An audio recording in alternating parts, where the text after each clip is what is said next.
ரூபாய் நோட்டு விவகாரத்தில் மத்திய அரசை கண்டித்து தமிழகத்தில் திமுக, காங்கிரஸ் உள்ளிட்ட கட்சிகள் போராட்டம் நடத்தின.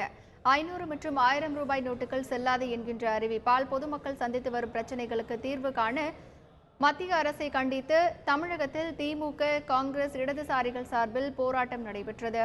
சென்னை ராஜாஜி சாலையில் உள்ள இந்தியன் வங்கி தலைமை அலுவலகம் முன்பு திமுக பொருளாளர் மு. ஸ்டாலின் தலைமையில் ஆர்ப்பாட்டம் நடைபெற்றது. இதில் கலந்து கொண்டவர்கள் மத்திய அரசுக்கு எதிராக முழக்கங்கள் எழுப்பினர். இதே மோடி அவர்கள் தேர்தல் நேரத்தில் மக்களிடத்தில் எத்தனையோ உறுதிமொழிகளை, வாக்குறுதிகளை வழங்கியிருக்கிறார். அதில் ஒரு உறுதிமொழி, நான் ஆட்சிக்கு வந்தால், நான் பிரதமராக பொறுப்பை ஏற்றால் கருப்பு பணத்தை ஒழிப்பேன். வெளிநாடுகளில் இருக்கக்கூடிய கருப்பு பணத்தை, சுவிஸ் வங்கி போன்ற பல வெளிநாடுகளில் இருக்கக்கூடிய வங்கிகளில் இருக்கக்கூடிய கருப்பு பணத்தை எல்லாம் கைப்பற்றி இந்தியாவிற்கு நான் கொண்டு வருவேன்.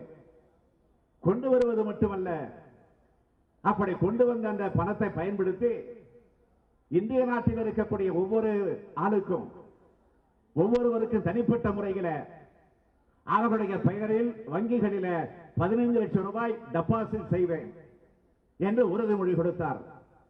நான் கேட்கிறேன், இதுவரையில் யாருக்காவது இந்தியாவில் ஒருவருக்காவது அவர் கருப்பு பணத்தை மீட்டு அதன் மூலமாக பெற்ற அந்த பணத்தை பயன்படுத்தி 15 லட்சம் ரூபாய் டெபாசிட் யாருக்காவது வழங்கப்பட்டிருக்கா? கிடையாது. 15 லட்சம் வேண்டாம், 15,000 ரூபாய், 15,000 கூட தேவையில்லை, அட்லீஸ்ட் ஒரு 15 ரூபாய் வழங்கப்பட்டிருக்கா? இல்லை.